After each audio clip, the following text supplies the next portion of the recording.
How to allow friends to join me in Roblox. Hi everyone, this is Kate and welcome back to another video, and on today's video we will learn how we can allow friends to join me in Roblox. So without further delay, let's get started with this video.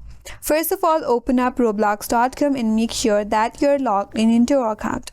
So once you land on your home page, head towards the top right and click on the settings icon. From this drop down or from this menu box, you have to click on settings. Now once you land on your settings page, again navigate to your left hand side. From this menu bar, head towards the privacy and content maturity. Now under your privacy settings, you have to open up the option as visibility and private server. Click and expand it all. After that, head towards visibility and click it. Now it says who can see your current experience and join you. From here, select friends. After that, once your settings is saved, you can go back, head towards private servers, and here make sure that you have selected friends.